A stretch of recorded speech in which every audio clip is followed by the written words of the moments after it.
So I feel like I'm losing already.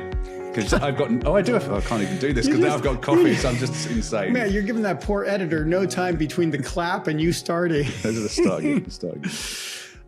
Yeah, and so from that, for those people who don't know, we always start with like a clap to cue the editor in on when we start. But now you got your coffee. Yeah, I was moaning before because I didn't have a coffee. You have 2 drinks. I had nothing, and the kind guy here just went and got me a black coffee. Yeah, so our editor was nice. Stop moaning. Yeah.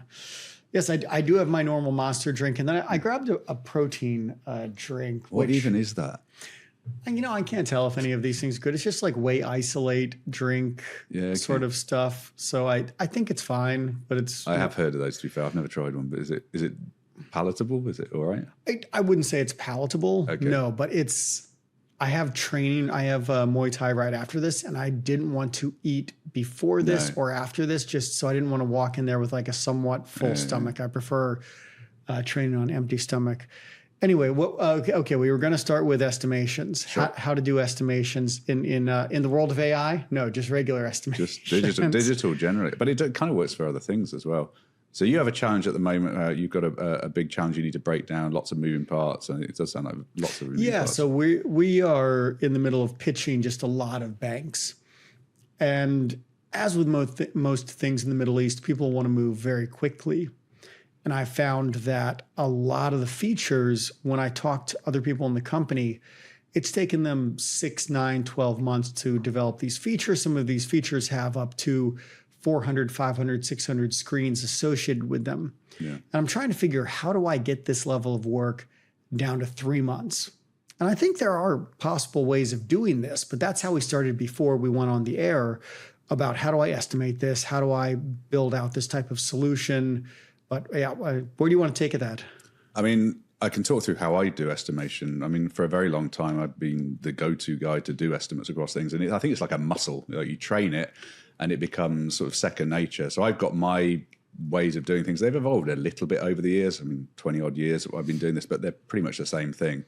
I think you start with something that you're comfortable with. So for me, I was always a front-end developer in my previous life. So I like to think about front-end development and how you build out web solutions. And I find that things are typically a multiplier of that. For a website solution, so the front-end development, the web development solution will take about the same time as the information architect, the UX design, which is a little bit more than the visual design, and about the same, a little bit less than the back-end development. So I've got a sort of vague stake in the ground I can use to then, if I get one right, I understand the rest. When you've got that, you can then look at the pieces underneath that you feel most comfortable with, whether they're by screen or whether they're by page template and component, whether they're by functional area, feature area. And if you can get one of those, you can compare everything else to that and start to t-shirt size where you are. And that's a pretty standard way of doing t-shirt sizing, right? You pick the one thing and then you do everything relative against it. What you just said before we went on the air, you've been working with a team that's been putting out a large number of screens and sort of cranking this out. And you said something that I really liked, and this is a well-worn sort of idea, that people will fill the allotted amount of time, right? So if you give people 1 week, the assignment will take 1 week. If you give them 4 weeks, it'll take 4 weeks. Not always. Like, look, with engineering, with design, product, there's all sorts of nuance to that. But I do think there is some sort of truth. When I was thinking about how to do this in a quicker fashion, I thought, okay, can we build it? We already have like a white label design system within the financial services industry in Sapient. We already have a lot of previous work from other companies. And so we can start to templatize this and build a lot of screens based on templates.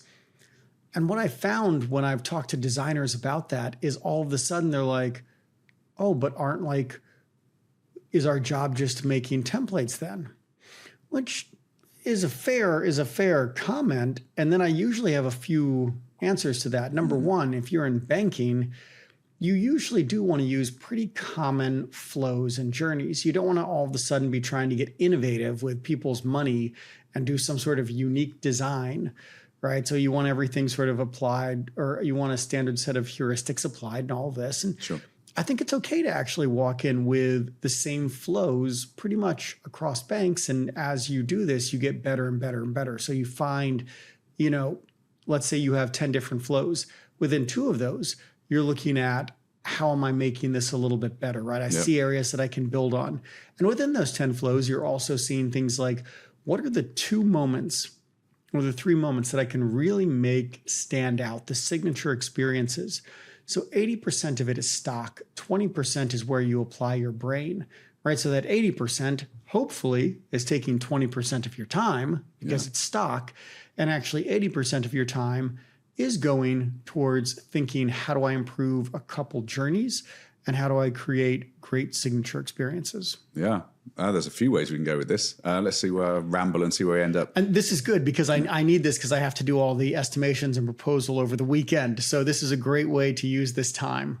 So I think this conversation is a very, very old one. I remember having it when, like I say, when I used to be a front-end developer in the sort of early 2000s and thinking, well, why don't we build sort of white label tools that we can use to rebuild things?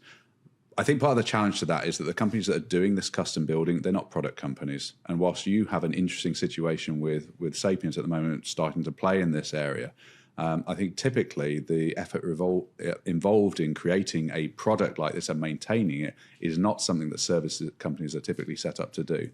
However, I do see things like products like Finacle in financial services, which is an Oracle-based product, which is used to exactly that, to manage custom workflows through financial sector. And we do a lot of implementations. As I say, Infosys has specialist arms for this sort of thing. But we're finding, and it's a conversation that we had, I think, a couple of weeks ago, that the stock out-of-the-box workflow solutions really aren't cutting it for today's financial services clients. So they're finding that, yes, they're functional, but they're doing what everybody else is doing. And actually, they're looking for differentiation in quite a heavily competitive market at the moment. And how do you do that? One way is through your products, and one way is through your customer engagement and brand experience. So brand experience is far cheaper to manage than product development. So obviously people look at digital and how we can evolve that in a way that makes them stand out. And I quite like what you're saying about, well, you don't need to boil the ocean here. You can cherry pick certain aspects of that workflow and make those really good, and make a definitive statement in one area rather than trying to do everything. So yes, I think there is an opportunity to build white label products, but it's not as simple as I think it appears on the surface. And I think it does actually have some quite deep implications if you go down that route. Agree on that, and agree it's not as easy to build white label solutions as I may have made it sound, because a lot of times you need people who can, what do I want to say, like, you can't just one and done create it. You need someone to maintain it over time. And that's, I think, the thing with services company, the way that budgets are set up.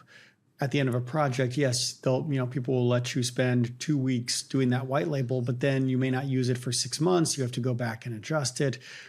It's this ability to think about, how do you productize your solutions? I'm using a lot of buzzwords there, but how do you take a solution that you've created? How do you make a product out of that? And then how do you maintain that over time? And we naturally evolve our crafts as well. So I think as designers, as developers, the way we build is not the same as we were building 5 years ago, 10 years ago. No. And I think there's also a bit of challenge, and tell me if you agree or not, there's a bit of challenge in when you're using these sort of white label solutions, the type of people who are really building the next generation of innovative, sector-changing output are probably not the people who'd be happy doing cookie cutter template production. So we kind of need a bit of a mix of the people who are going to genuinely innovate with people who can productize and develop, and they're probably not the same people. I would partially agree with that. I think any great designer is going to know how to ship, right? How to get products into people's hands, and not just say, we want to do the concept work, right? I usually see that as a maturity differentiation for designers. A lot of junior designers are like, I want to do the cool concepts. And that's what really makes a difference in the world of design. And you're like, no, it doesn't. Stop that, right? Like, sure, go and play I'm a student at university all you want. But realistically, the only way that your design makes any impact in the world is if it actually gets in the hands of users. I don't care if it's hardware, if it's software. Absolutely. If you're a designer of any type of experience, building a house, building a building, building a space, whatever that is, right? Like it has to become real. But it is sort of funny. You talk to so many designers and they want to be the innovative side. But again, I feel it's more the junior. You've got to earn the right to do that, and you earn it constantly. Well, but there's sort of a pendulum situation where really junior designers will want to do that, but they'll want to do that because it will be the fun, cool. They think it's the fun, cool thing. Then you sort of go through the middle where you're like, oh, delivery is great. Then you come out the other end where you're back up at that. I can do concepts, but because I've gone through the delivery, I can actually figure out how to bring the innovative side out into the world. And that's that sort of 20-year mark or whatever it is. Some people, it's much shorter. Sure. You mentioned, actually, maybe you mentioned, I don't remember, but that whole idea of white labeling a product, building it out, maintaining it. What I was just writing down here, and it's something I want to talk to the team that I work with about. If you have a design system, and if I have a user story with acceptance criteria, what stops a simple piece of AI software looking at that story, looking at that acceptance criteria, and pulling from a design system? Semantic understanding, but fundamentally nothing. Yeah. But I would argue that the reason why it won't be that great is because there's no semantic understanding yet. So it doesn't understand the context in which it's doing it. So, and I see this a lot where people take Figma and output AI solutions, and ChatGPT will do this if you ask. Maybe not connected, but I've seen other ways of doing it where it'll generate wireframes for you. It'll generate visual designs based on wireframes. And I've tried it to some extent, and it's like most things with generative AI. It looks okay on the surface until you start looking at it and go, oh, no. Yeah, it's all spaghetti code. Yeah. But I do think there's something interesting there that if you just created a design system and then the user story is the prompt, right? And if you created that design system with really good documentation. I love that idea. Right? And so then all of a sudden, what I just said, if you have 400, 500, 600 screens, it's actually not that bad. Because you would have 6,000 screens. If you've got a design system in place, you can automate it. But I think, and it's well documented, right? And I think that setup is more involved than maybe we think. But yes, in theory, yes. I definitely think it is, because you would need to, again, if you go back to banking, there's quite a high level of complexity when you get into commercial and corporate banking. It's not as easy as just throwing things into a template. You have to know what that screen is for, what permissions that user has, right? So there's all sorts of stuff. But the idea that I could lay out, let's say 100 screens in a flow, and the designer becomes a checker for those screens. And the design part is actually figuring out, again, I go back to those, like, what are the signature moments? What are the areas that could be a little bit better? And you let the AI tools take all of that. And then that actually frees up your mind to work on much more innovation than you would have had before. Completely. I think that the challenge we have with it, or the sticking block for me, is that we use this term AI, that we do it through AI. And if you think about it, it's going to be a generative AI engine that's doing that. It fills me with fear and makes me twitch a lot. If you say it's a programmatic engine where it's being clearly defined and the boundary is put in place, the guardrails put in place around each element of it, that sounds like a lot of work, but it also sounds amazing. And if I was a brand in 2025 thinking that I've got a large digital platform that I'm going to keep evolving, I would invest the money to do that now, because you will absolutely reap dividends over the next few years.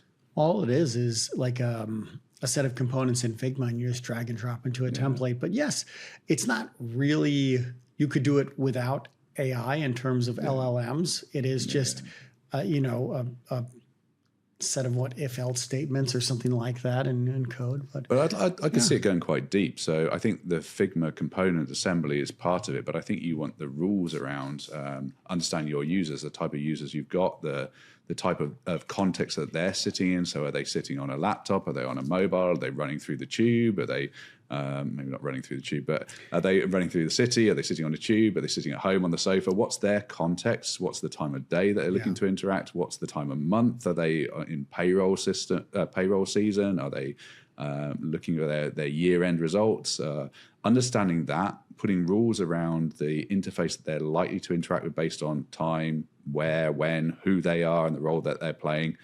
Understanding that and assembling dynamic interfaces, or even semi-dynamic interfaces based on the brand rules and the tools you've got. That sounds to me very broad, but a worthwhile goal.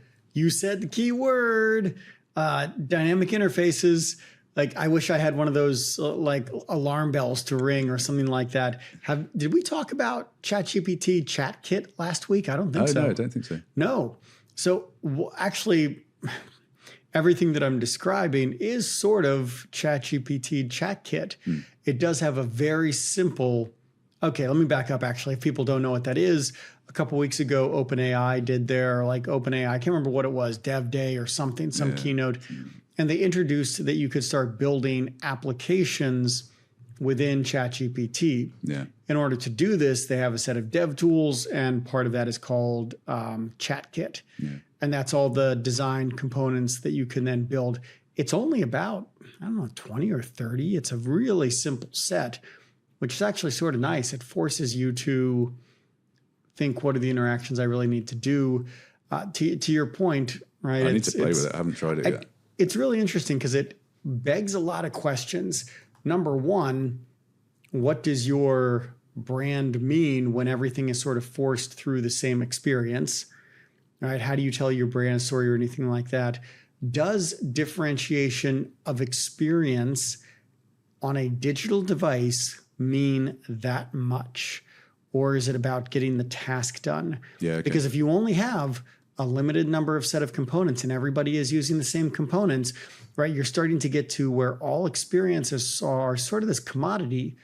And if you go back to any commodity industry, there's only two ways to differentiate, which is cost and experience. Now, all of a sudden, experience becomes a commodity. Like, it can't all just be about cost. There is still a reason that I go with, a certain shoe, like I order Nike or whatever, whatever else, Adidas or anything else. There is a reason I pick, Booking over Expedia. There is a reason why I go to X, Y, or Z restaurant. I'm just wondering, are we starting to divorce, like, how I see things digitally, which is just about this task completion, versus the marketing story and the brand story, which now has to be presented in the physical world and somehow, which is now becoming the augmented reality world with Meta's AI glasses. I just wonder, I guess the summation that I'm thinking of, the phone that I have, is it just becoming that simple chat device like you see, again, in the movie Her, everybody goes back to that, but is it just becoming a simple chat device and for all industries and products ever, and the way that you sort of differentiate is marketing becomes that much more important because you have to target people at a higher point in the funnel. Yeah, okay. That was a long monologue. That's a deep rabbit hole. I'm going to try and pick out two things from it. First one is what OpenAI is doing at the moment.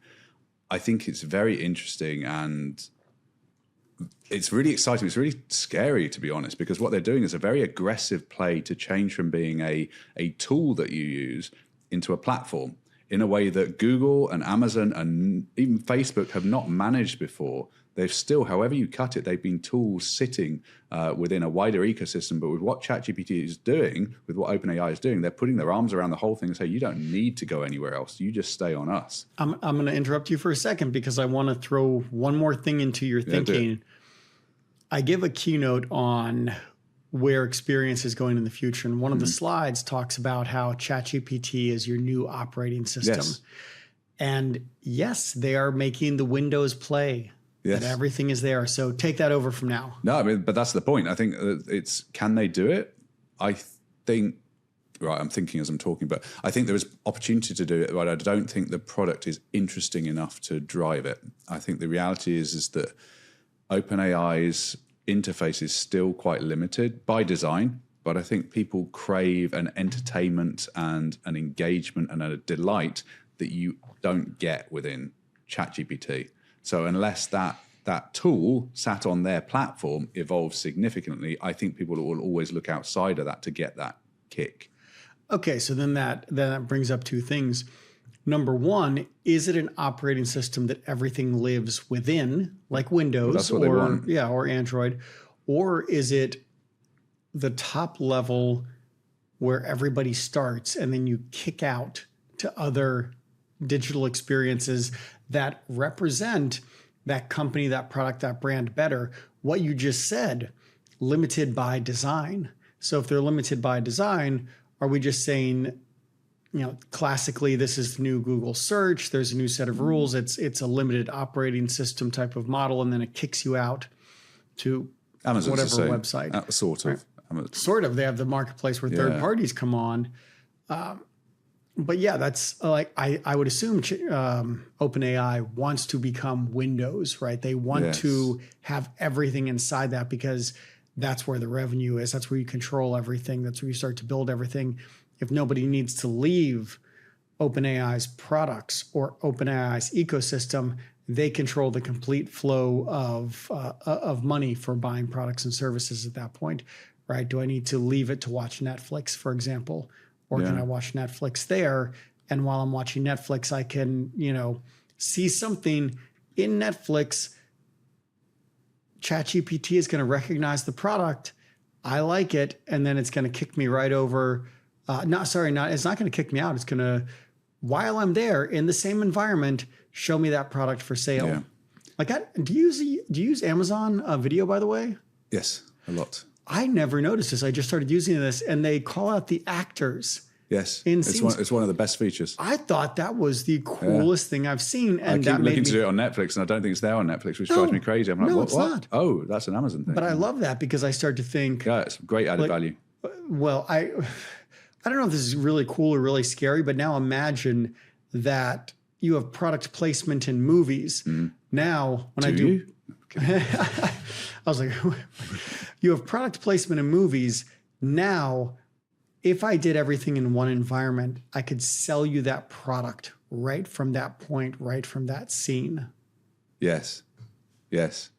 Do you know what you just made me think about? And this is the nerd in me coming out. Well, when you do the actor information during a movie at the moment, it's done with metadata tagging to a time stamp. That's the same thing you could do with products too. Yeah, but what if it was not done like that? What if it was done dynamically through embeddings from facial recognition? So actually you didn't have this sat behind it. What you had was a massive store of actors' faces that you mapped to the embeddings for those faces, and you map them to movies on the fly. Same thing for products. And actually there's a great money making opportunity here is you then license that data store of those embeddings to say anybody can use this. You just pay me a fee.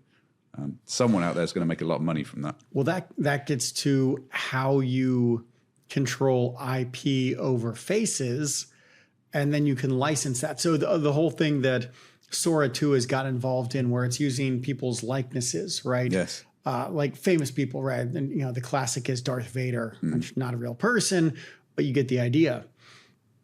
Now, and I think Sora 2 actually does this when you upload something, like you can say you can use my likeness in renderings, but there is something there that you start to collect all this data, and then you become the person, or you become the company, I should say, that controls your or my facial IP. So I think this right, and I can then say you can license it, but I get money based on that, something like that. But I think there's a difference between actually owning the right to use your face and say I can take Joe and I can put him in adverts and he'll say whatever I want him to say and I pay him a fee. There is that, and I think that's been something that's controversial, but it's coming. It'll happen. I mean, but the thing is, we have stock photos. This already exists. Yeah.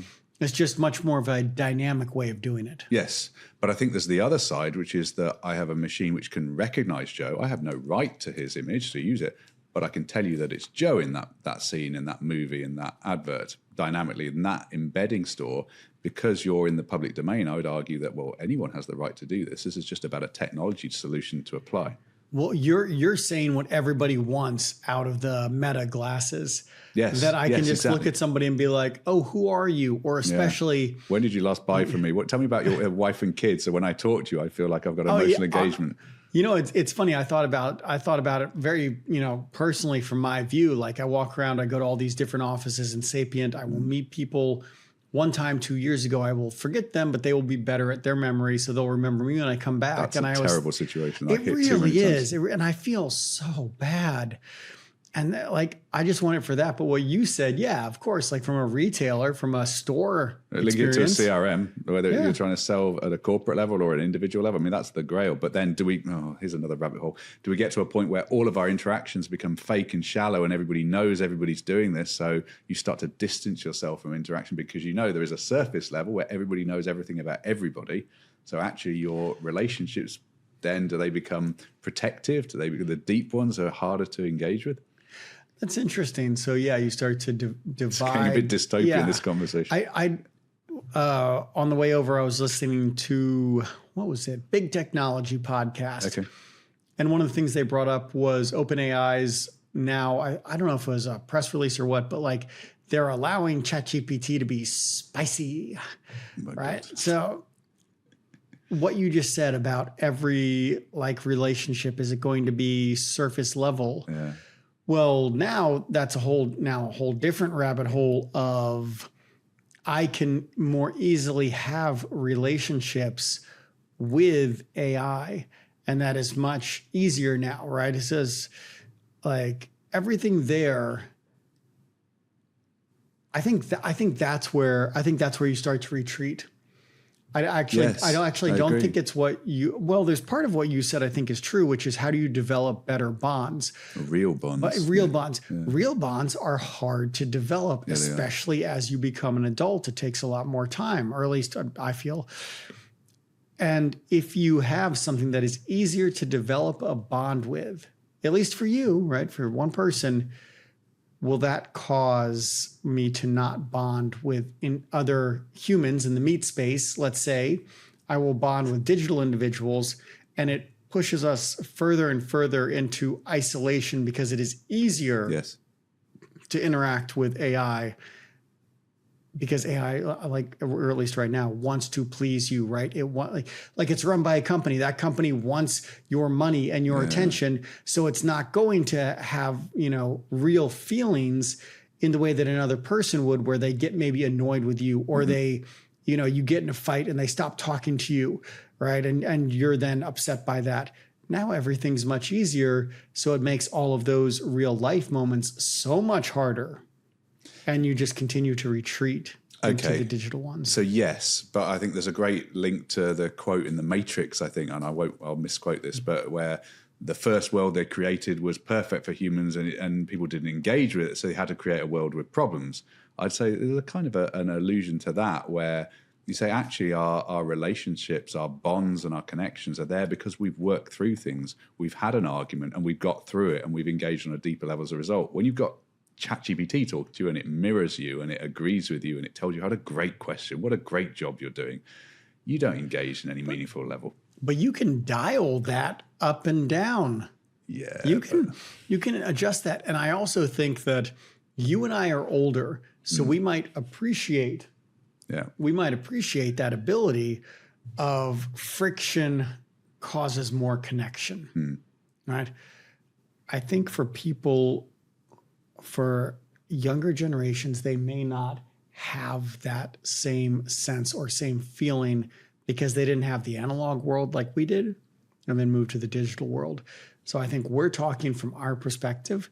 If you talk to other people, I think it will be different. At least when I read more and more, I'll say headlines because I don't read the full studies, where people are having less relationships, people are engaging like in less sexual activity, right? People are difficult. Machines, placating, easier. Yeah. I wonder as well if we might get to the point where we say, well, look, how many of our transactions, our interactions with people are this shallow level? Is there any meaning to the fact that they are replicated in the same way by a machine, that there is no potential for a deeper engagement there, but then there never would be in the real world either? So actually, that's okay. And your deep interactions, your deep connections with humans, they're much less. So actually, this fact that we've got AI acting in this way, maybe it doesn't matter. Maybe actually that's the way of the future. I was going to go down the other route, which is like, sure, let us all, retract into cocoons and we slowly atrophy as a race. At least I get to sleep. I'm all right with that. Yeah. I don't know. I tend to sort of think like, I don't know, maybe humans are in that situation where we're running really fast and you trip over something and you sort of keep taking steps and you're trying to get your feet under you, but eventually you just face plant, right? Like, and I like, you have kids, so you probably feel different. I don't have kids. I'm sort of on that nihilistic or nihilistic. I've got to. God, no.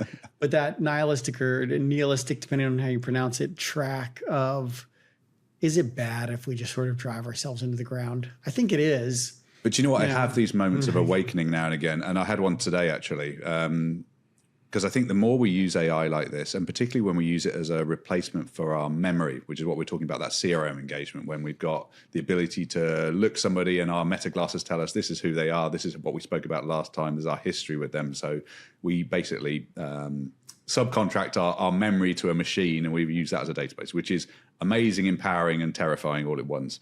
But I had a moment today where I was, what was I doing? I was working out a layout for a house today where I wanted to put the beds for the kids. And I'm thinking, okay, I can do this. And when I was coding, I used to do a lot of quadratic equations, a lot of maths in the space to work out the sizes of things relative to other things. And I had a moment where I couldn't remember how to do a quadratic equation this morning. And actually it was when I was due to leave to come on this. So I only had 5 minutes to work this out, and it was annoying me. I couldn't get my head around it. I was thinking, I've got to the point where, because I don't do this very often, I've really focused my intelligence on the things I do day to day. So I've evolved my machine to do specific things, and I've lost a skill that was second nature to me in the past. I'm like, am I just a processing machine now? And then on the way here, I didn't listen to a book. I was listening to music, and I listened to T-Rex. I was listening to 70s music. Good choice. I like T-Rex. Man.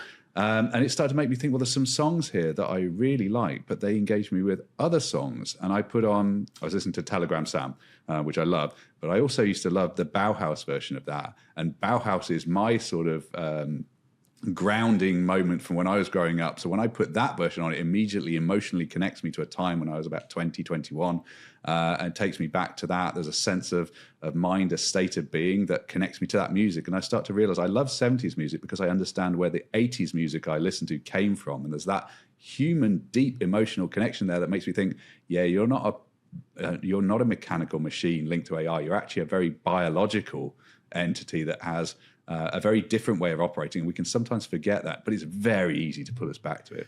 Take that somewhere. Yeah, sure. There's a great book from John Maeda called How to Speak Machine that does a great job of breaking down the differences in human thinking versus machine thinking. Oh, I'm going to have to read this one. Yeah, that one's good. Or if you want to do Atomic Human is another one that breaks down the differences there. But it talks about some things similar, some things orthogonal. But yeah, it breaks down that the way that machines work is just fundamentally different. Yes. Right. I love that John Maeda uses loops as the way to do this. Like you can just set a loop and it will run to infinity. Mm-hmm. Right. We can't do that. We need sleep. So we get bored. Yeah. At a fundamental level.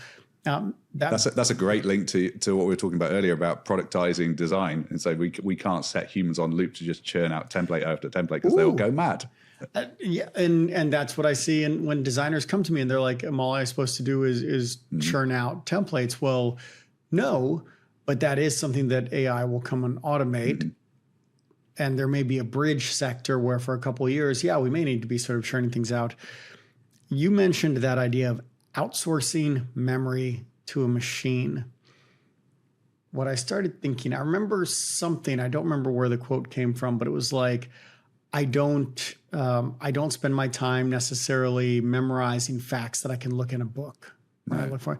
Instead, I think about methods, processes, analytical thinking, critical thinking, like ways to view the world, not necessarily the facts and figures, which I can then recall at any time. That being said, outsourcing your memory is a quick way to call up any fact or figure.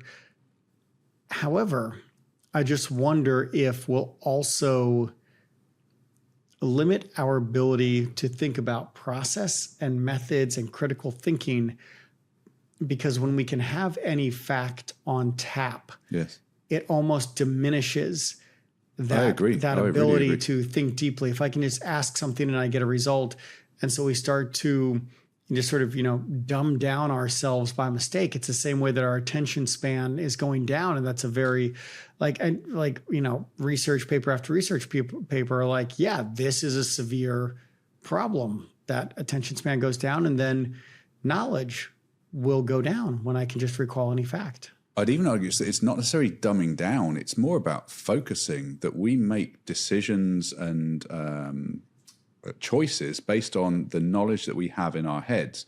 If you've suddenly got all of the knowledge in your head, if we've both got this, are our choices going to be the same? At the moment, we've got a much more focused and refined start position, so we make different choices, which is good. You went the opposite direction, I thought, which is when I can have all the knowledge, am I going to make the same decisions? I thought you were going to say when I have all the knowledge, my brain sort of empties out because I don't have to remember things. And we said this last week or 2 weeks ago, I can learn something without paying the toll to learn it. Yeah. And that's a very, very dangerous spot to be in. Now I know Kung Fu. There's a second Matrix quote. Yes. But there is something there that you just said that, like, if I start to templatize all the design system stuff and all the way that I build products, do I fundamentally rob myself of thinking about how to build great products? And I'm just tying that back to the beginning because I really liked what you said there. Like, by having my team and my organization approach design in this way, am I creating a worse organization over time? Because we're delivering, that's an interesting paradox. You are delivering better work in shorter time for clients. Better work. Better. Better is functional. Yeah, functional. Okay. Interesting. So you are delivering, let's say, good work. Yes. On Agreed. time for clients within budget. And that over time could see you increase your revenue from a company perspective because you build up a reputation of that. However, at the same time, you are building a worse organization. Agreed. Right. And that's an interesting paradox that you can do one thing, so well, and it accidentally causes all these problems that you're going to have to pay the price for at some point. For sure, because everyone can do it. And if everyone's doing it, then how do you stand out? And I think that's why it's important to have this, still the investment in the junior level of people who are providing that hunger. They don't know what they don't know. They're coming in to drive things. You don't replace them with an AI that can do everything in a mediocre way. You want that hunger and you want that input. One of the things I want to come back to is more of a sort of neuropsychology thought around what you're saying around if we've got access to everything, if our memory is now been outsourced to a computer, then what does that mean for us? I think there is something in, I don't have the answer to this, there is something in the fact that we tend to recall data because of emotional connections. So if we take away the necessity to store our own data and we take away the emotional connection to that data, are we just becoming mediocre processing machines with a computer feeding us data? Is then our processing, our decision making, which would have historically been based on emotional connections, you take away those emotional connections, what does it mean for us? What makes you say that we would take away the emotional connections? Just because I have access to additional information doesn't mean I don't have a life that has been lived with memories, with emotion. So to me, it's more of an augmentation. Yeah, but I'd say that you start to use your own memory stores less. And I found this as a little extent, not to the extent we're talking about, but I'm sort of extrapolating to see where this might go. I quite often use the internet, ChatGPT, Google now to help me with things that in the past 15 years ago, 20 years ago, I would have just known, or maybe I'd have looked up in a book. And there is a connection. I remember certain things because it's got a deep emotional resonance with me, or at least some emotional resonance, sometimes deep, sometimes not. But I would remember that, and we fake it with mnemonics and tricks at school to repetition to make things sink in. But if you take away all of that, so you no longer have that connection to not just the data, but the surrounding emotion, the surrounding environment, the state you're in when you remembered that, like I was saying with the music, it takes me back to a period of time. You say we don't do that anymore because we don't need to, because we've got a database that's feeding us. So we start to atrophy that muscle. What does that mean for us as individuals, as humans? And are we becoming actual cyborgs without really appreciating what that means? Maybe less cyborgs, more drones. Yeah, maybe. Let me take that, and we need to wrap it up. So let me take it in one area, and then I'll give you... Keep doing this for hours. I think this is a great topic. I'll give you the last word. I mentioned a moment ago that this idea that you can do something without paying the toll for it, I think there is a level of pride in friction. There is a level of pride of overcoming something or learning something or investing time to master something, right? You get confidence from that. You get pride from that.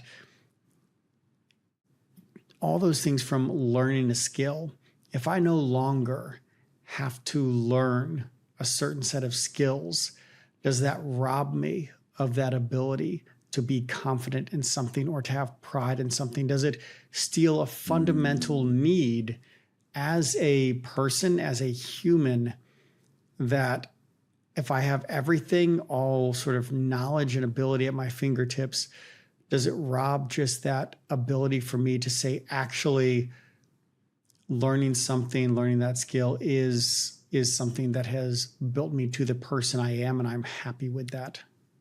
I like that. I was with you, and then you said you talked about the person I am. All right, so let me give you my end thoughts on that, because I'm going to build on that just a little bit. I think not only about changing who you are, but changing your output. I think the ability to become a master of something, a true master of something where your output is differentiated and stands out from the crowd, there is an individual element. So I go back to that, and now I know Kung Fu thing from the Matrix. The whole fact of when you get to the point where you are a master of a martial art, you do that within the context of your own body. Your own individual journey shapes your output. People who do martial arts at the highest level have differences in their application. They have differences in how they react because they've trained themselves and they understand their physical limitations, what they're strong at, what they're weak at. So their mastery is individual. I would say that is true in every art, in every craft. So if you try and replace that with a cookie cutter approach using AI, you lose that individuality, which comes through the hard work put in through the journey. And that, I think, is what we risk losing if we do rely on AI too much. I told you I'd let you have the last one, but now I thought about something.